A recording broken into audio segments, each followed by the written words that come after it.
ನಮಸ್ಕಾರ. ಕನ್ನಡ ಒನ್ ನ್ಯೂಸ್ಗೆ ಸ್ವಾಗತ. ನಾನು ನಿಶ್ಮಾ ಇರ್ಷಾದ್.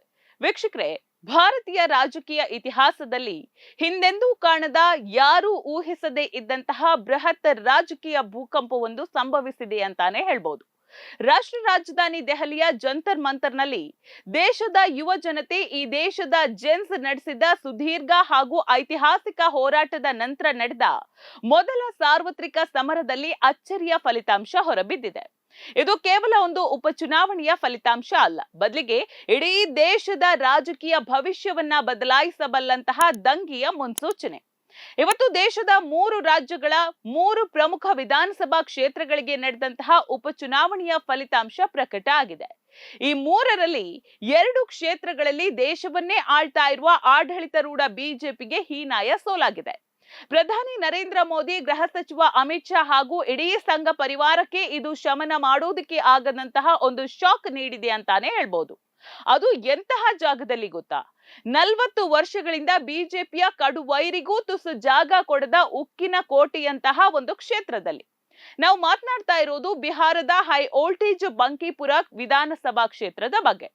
ಈ ಕ್ಷೇತ್ರ ಯಾಕೆ ಇಷ್ಟೊಂದು ಸ್ಪೆಷಲ್ ಅಂತ ಹೇಳಿದ್ರೆ, ಅದು ಇತ್ತೀಚೆಗಷ್ಟೇ ಬಿಜೆಪಿಯ ನೂತನ ರಾಷ್ಟ್ರೀಯ ಅಧ್ಯಕ್ಷರಾಗಿ ಆಯ್ಕೆಯಾದ ನಿತಿನ್ ನವೀನ್ ಅವರ ಸ್ವಕ್ಷೇತ್ರ.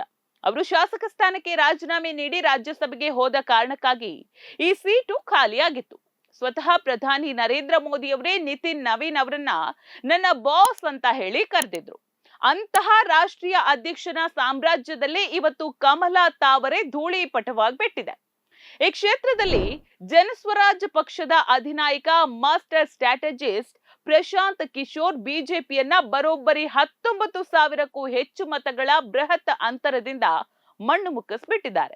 ಕೇವಲ 40 ದಿನಗಳ ಕಠಿಣ ಹೋರಾಟದಲ್ಲಿ ಕಳೆದ 40 ವರ್ಷಗಳಿಂದ ಮೆರೀತಿದ್ದ ಬಿಜೆಪಿಯ ಭದ್ರಕೋಟೆಯನ್ನ ಛಿದ್ರ ಮಾಡಿಬಿಟ್ಟಿದ್ದಾರೆ. ಬಿಜೆಪಿಯ ಶಕ್ತಿ, ತಂತ್ರ, ಮಂತ್ರ, ಆಡಳಿತ ಯಂತ್ರ ಎಲ್ಲವನ್ನು ಜನಪ್ರತಿನಿಧಿಗಳ ಆಕ್ರೋಶದ ಎದುರು ಮಂಡಿಯೂರುವಂತೆ ಮಾಡಿದ್ದಾರೆ. ನಿಮಗೆ ಗೊತ್ತಿರ್ಲಿ, ಈ ಚುನಾವಣೆಯ ಪ್ರಚಾರದ ನಾಟಕವೇ ಒಂದು ಹೈ ವೋಲ್ಟೇಜ್ ಡ್ರಾಮಾವಾಗಿತ್ತು. ಆರಂಭದಲ್ಲಿ ಬಿಜೆಪಿ ತನ್ನ ದುರಹಂಕಾರದ ಉತ್ತುಂಗದಲ್ಲಿತ್ತು. ಬಂಕಿಪುರದಲ್ಲಿ ಬಿಜೆಪಿ ಟಿಕೆಟ್ನಲ್ಲಿ ನಾಯಿಯನ್ನ ನಿಲ್ಲಿಸಿದ್ರು ಗೆಲ್ಲುತ್ತೆ, ಅದು ನಮ್ಮ ಮನೆ ಆಸ್ತಿ ಅಂತ ಬಿಜೆಪಿ ನಾಯಕರು ಲೇವಡಿ ಮಾಡ್ತಾ ಇದ್ರು. ಪ್ರಶಾಂತ್ ಕಿಶೋರ್ ನಮ್ಮ ಎದುರು ನಿಲ್ಲೋದಕ್ಕೆ ಹೆದರಿ ಪಲಾಯನ ಮಾಡ್ತಿದ್ದಾರೆ ಅಂತ ಹೇಳಿ ವ್ಯಂಗ್ಯ ಆಡ್ತಾ ಇದ್ರು. ಆದ್ರೆ ಅದೇ ಪ್ರಶಾಂತ್ ಕಿಶೋರ್ ಕಣಕ್ಕೆ ಇಳಿತಾ ಇದ್ದಂತೆ ಕಮಲಾಪಾಳ್ಯದಲ್ಲಿ ಶುರುವಾಗಿದ್ದು ನಡುಕ. ರಾಷ್ಟ್ರೀಯ ಅಧ್ಯಕ್ಷ ನಿತಿನ್ ನವೀನ್ ತಮ್ಮ ಆಪ್ತ ಸ್ನೇಹಿತ ಅಭಿಷೇಕ್ ಕುಮಾರ್ ಸಿನ್ಹಾ ಅಲಿಯಾಸ್ ಬಂಟಿ ಎಂಬವರಿಗೆ ಟಿಕೆಟ್ ಅನ್ನ ಕೊಡಿಸಿ ಅದ್ಧೂರಿಯಾಗಿ ನಾಮಪತ್ರವನ್ನ ಸಲ್ಲಿಸಿದ್ರು. ಆದ್ರೆ ಪ್ರಶಾಂತ್ ಕಿಶೋರ್ ಒಂದೇ ಒಂದು ಪ್ರೆಸ್ ಮೀಟ್ ಅನ್ನ ಮಾಡಿ ಈ ಅಭ್ಯರ್ಥಿಯ ಕಪ್ಪು ಚರಿತ್ರೆಯ ರಹಸ್ಯ ದಾಖಲೆಗಳನ್ನ ರಿಲೀಸ್ ಮಾಡ್ತೀನಿ ಅಂತ ಒಂದು ಬೆದರಿಕೆ ಹಾಕಿದ್ದೇ ತಡ. ಮರುದಿನವೇ ಆ ಅಭ್ಯರ್ಥಿ ವೈಯಕ್ತಿಕ ಕಾರಣ ನೀಡಿ ಕಾಲ್ಕಿದ್ರು. ನಂತರ ಅಮಿತ್ ಶಾ ಹೈಕಮಾಂಡ್ ನಿಂದ ನೀರಜ್ ಕುಮಾರ್ ಸಿನ್ಹಾರನ್ನ ತಂದಿಳಿಸಿದ್ರು. ಸೋಲಿನ ಮುಖಭಂಗದಿಂದ ತಪ್ಪಿಸಿಕೊಳ್ಳೋದಕ್ಕೆ ಆದ್ರೂ ಕೂಡ ಅವರಿಂದ ಸಾಧ್ಯ ಆಗ್ಲಿಲ್ಲ.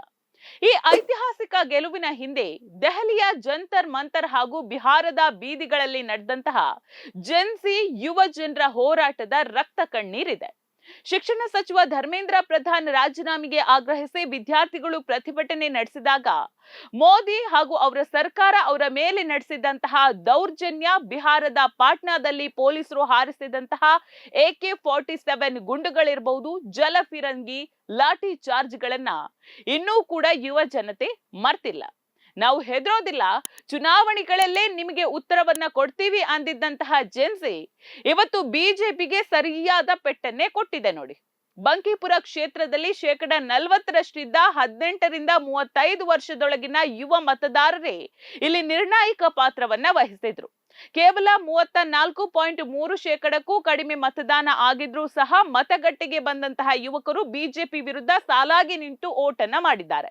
ಪೋಸ್ಟಲ್ ಬ್ಯಾಲೆಟ್ ನಿಂದ ಹಿಡಿದು 32 ಸುತ್ತುಗಳ ಕೌಂಟಿನವರೆಗೂ ಕೂಡ ಒಂದೇ ಒಂದು ರೌಂಡ್ ನಲ್ಲಿ ಕೂಡ ಬಿಜೆಪಿ ಮುನ್ನಡೆ ಸಾಧಿಸೋದಕ್ಕೆ ಇಲ್ಲಿ ಸಾಧ್ಯ ಆಗ್ಲಿಲ್ಲ. ಇದು ಆಡಳಿತಾರೂಢ ಪಕ್ಷಕ್ಕೆ ಸಿಕ್ಕಂತಹ ಅತಿ ದೊಡ್ಡ ತಪರಾಕಿ. ಗೆಲುವಿನ ನಂತರ ಗರ್ಜಿಸಿದ ಪ್ರಶಾಂತ್ ಕಿಶೋರ್, ನಾಯಿಯನ್ನ ನಿಲ್ಲಿಸಿದ್ರು ಗೆಲ್ತೀವಿ ಅಂತ ಬಿಹಾರದ ಮತದಾರರನ್ನ ಅವಮಾನಿಸಿದವರಿಗೆ ಜನ ತಕ್ಕ ಪಾಠ ಕಲಿಸಿದ್ದಾರೆ. ಇದು ಕೇವಲ ಒಬ್ಬ ಶಾಸಕನ ಗೆಲುವಲ್ಲ, ಬಿಹಾರದ 13 ಕೋಟಿ ಜನರ ಸ್ವಾಭಿಮಾನದ ಗೆಲುವು.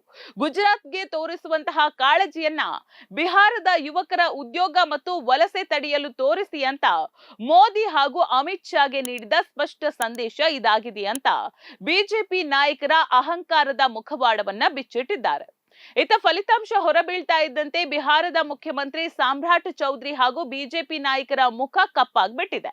ನಾವು ಜನಾದೇಶವನ್ನ ಗೌರವಿಸ್ತೇವೆ, ಇವಿಎಂ ಮೇಲೆ ಗೂಬೆ ಕೂಡಿಸೋದಿಲ್ಲ ಹೇಳಿ ಬಿಜೆಪಿಯ ನಾಯಕರು ಹೇಳ್ತಾ ಇದ್ದಾರೆ. ಇದು ಬಿಜೆಪಿಯ ವಿಜಯ್ ಕುಮಾರ್ ಸಿನ್ಹಾ ಸಮಜಾಯಿಷಿಯನ್ನ ಈ ತರ ನೀಡ್ತಾ ಇದ್ರೆ, ವಿಪಕ್ಷ ನಾಯಕ ತೇಜಸ್ವಿ ಯಾದವ್ ಕೂಡ ತಮ್ಮ ಸ್ಟೇಟ್ಮೆಂಟ್ ಅನ್ನ ಕೊಟ್ಟಿದ್ದಾರೆ. ಇದು ಬಿಜೆಪಿಯ ಕಪಟ ನಾಟಕ. ಪ್ರಶಾಂತ್ ಕಿಶೋರ್ ಬಿಜೆಪಿಯ ಬಿ ಟೀಮ್ ಅಂತ ದೇವಸ್ಥಾನದ ಮುಂದೆ ರಾಗ ಎಳಿತಾ ಇದ್ದಾರೆ. ಆದ್ರೆ ಬಿಹಾರದ ಜನತೆ ಮಾತ್ರ ತೇಜಸ್ವಿಯವರ ಮಾತುಗಳನ್ನ ಈಗಾಗ್ಲೇ ಬದಿಗೆ ಸರಿಸಿದ್ದಾರೆ. ಕೇವಲ ಬಿಹಾರ ಮಾತ್ರವಲ್ಲ, ಮಧ್ಯಪ್ರದೇಶದ ದತಿಯಾ ವಿಧಾನಸಭಾ ಕ್ಷೇತ್ರದ ಉಪಚುನಾವಣೆಯಲ್ಲೂ ಕೂಡ ಕಾಂಗ್ರೆಸ್ನ ಘನಶ್ಯಾಮ್ ಸಿಂಗ್ ವಿರುದ್ಧ ಬಿಜೆಪಿ ಭಾರೀ ಸೋಲನ್ನ ಕಂಡಿದೆ. ಮುಖ್ಯಮಂತ್ರಿ ಮೋಹನ್ ಯಾದವ್ ಇಡೀ ಶಕ್ತಿಯನ್ನ ಪಣಕ್ಕಿಟ್ರೂ ಕೂಡ ಅಲ್ಲಿ ಕಮಲ ಪತನಗೊಂಡಿದೆ. ಗುಜರಾತ್ನ ಮಂಜಲ್ಪುರದಲ್ಲಿ ಮಾತ್ರ ಬಿಜೆಪಿ ಅಲ್ಪ ಸಮಾಧಾನದ ಗೆಲುವನ್ನ ಪಡ್ಕೊಂಡಿದೆ. ಅಂದ್ರೆ 3ರಲ್ಲಿ 2 ಪ್ರಮುಖ ಕ್ಷೇತ್ರಗಳನ್ನ ಕಳ್ಕೊಂಡು ಬಿಜೆಪಿ ಇವತ್ತು ದೇಶದಾದ್ಯಂತ ಮುಖಭಂಗವನ್ನ ಅನುಭವಿಸಿದೆ ಅಂತಾನೆ ಹೇಳ್ಬೋದು. ನಿಮಗ್ ನೆನ್ಪಿರ್ಲಿ ವೀಕ್ಷಕರೇ, 2011ರಲ್ಲಿ ವಿಶ್ವಸಂಸ್ಥೆಯ ಅಧಿಕಾರ ತೊರೆದು ಬಂದು ಬ್ರ್ಯಾಂಡ್ ಮೋದಿಯನ್ನ ಸೃಷ್ಟಿಸಿದ್ದೇ ಇದೇ ಪ್ರಶಾಂತ್ ಕಿಶೋರ್. 2014ರಲ್ಲಿ ಮೋದಿಯನ್ನ ಪ್ರಧಾನಿ ಪೀಠದಲ್ಲಿ ಕೂರಿಸಿ ನಂತರ 2015ರಲ್ಲಿ ನಿತೀಶ್ ಲಾಲು ಮಹಾಮೈತ್ರಿಯ ಮೂಲಕ ಮೋದಿಯವರನ್ನೇ ಬಿಹಾರದಲ್ಲಿ ಸೋಲಿಸಿದ್ದ ರಣತಂತ್ರಗಾರ ಇವರು. ದೆಹಲಿಯಲ್ಲಿ ಕೇಜ್ರಿವಾಲ್, ಬಂಗಾಳದಲ್ಲಿ ಮಮತಾ ಬ್ಯಾನರ್ಜಿ, ತಮಿಳುನಾಡಿನಲ್ಲಿ ಸ್ಟಾಲಿನ್ಗೆ ಗೆಲುವು ತಂದುಕೊಟ್ಟಿದ್ದ ಪಿಕೆ ಇವತ್ತು ಸ್ವತಃ ರಾಜಕಾರಣಿಯಾಗಿ ಎಂಟ್ರಿ ಕೊಟ್ಟು ಮೊದಲ ಪ್ರಯತ್ನದಲ್ಲೇ ಅಮಿತ್ ಶಾರ ಚಾಣಕ್ಯ ತಂತ್ರವನ್ನ ಉಡೀಸ್ ಮಾಡಿದ್ದಾರೆ. ದಶಕಗಳಿಂದ ಬಿಹಾರದ ರಾಜಕೀಯವನ್ನ ಆಳ್ತಾ ಇದ್ದ ಜಾತಿ, ಧರ್ಮ, ಉಚಿತ 5 ಕೆಜಿ ಅಕ್ಕಿಯ ರಾಜಕಾರಣವನ್ನ ಪ್ರಶಾಂತ್ ಕಿಶೋರ್ ಇವತ್ತು ಸಂಪೂರ್ಣವಾಗಿ ಬದಲಾಯಿಸಿದ್ದಾರೆ. ಜಾತಿ ಸಮೀಕರಣವನ್ನ ಮೀರಿ ಉದ್ಯೋಗ, ಉತ್ತಮ ಶಿಕ್ಷಣ, ಆಸ್ಪತ್ರೆ ಮತ್ತು ಬಿಹಾರದ ಯುವಕರ ಹೊರ ರಾಜ್ಯಗಳ ವಲಸೆ ತಡೆಯುವ ವಿಕಾಸದ ಅಜೆಂಡಾವನ್ನ ಪ್ರಶಾಂತ್ ಕಿಶೋರ್ ಚುನಾವಣೆಯ ಕೇಂದ್ರ ಬಿಂದುವನ್ನಾಗಿ ಮಾಡಿದ್ದು ಈ ಐತಿಹಾಸಿಕ ಗೆಲುವಿಗೆ ಕಾರಣ ಅಂತಾನೆ ಹೇಳ್ಬಹುದು. ಈ ರಾಜಕೀಯ ಫಲಿತಾಂಶ ಇಡೀ ದೇಶದ ರಾಜಕೀಯ ವಿಶ್ಲೇಷಕರಿಗೆ ಒಂದು ಸ್ಪಷ್ಟ ಸಂದೇಶವನ್ನ ರವಾನಿಸಿದೆ ನೋಡಿ.